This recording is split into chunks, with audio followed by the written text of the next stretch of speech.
before we tell the story, let's stop and take it all in. The tall grass prairie in May. An endless quivering sea yielding to itself as new life takes over. Surrounded by land that's bridled by industry, the Neal Smith Refuge is a snapshot of our history, one that we are finding more and more reasons to reference today. This is land that doesn't flood, cut by streams that are filtered clean by the native plants and the thick roots which are unmolested by the plow. I keep saying we're about 26 years into a 150-year project.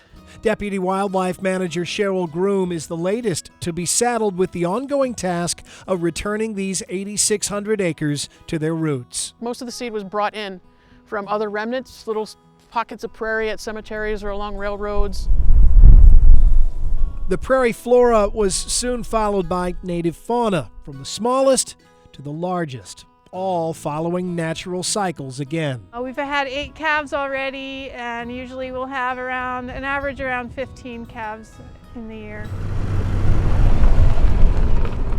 It's a site that brings Iowans in from all around. If you go about 4:30 in the afternoon, quite often the buffalo are crossing the road. It's just open and you see some stuff that you don't normally see, in your backyard or whatever. Right, like a 2,000-pound bison out your window. This is America's easternmost federal herd. Bison do very well in Iowa. They grow very large here. On the perimeter is Sparky, a large bull who was struck by lightning in 2013 and still bears the large scar. He's still around, he's still doing pretty well. He's a little on the thin side, but he's a survivor. One of the most unique parts of the Neal Smith Refuge is a part that most people don't know about. This 14-acre hillside. It's a prairie remnant, one of the few pieces of Iowa that has never gone under the plow. You can tell by some of the plants that you find here, like this, golden Alexander. They are prairie species that could have never found their way here on their own. It's just kind of a reminder of where we came from and what is out there in nature, and that we're part of this too. That's exactly what legendary Congressman Neal Smith was thinking as he searched for land for the refuge in the 1980s.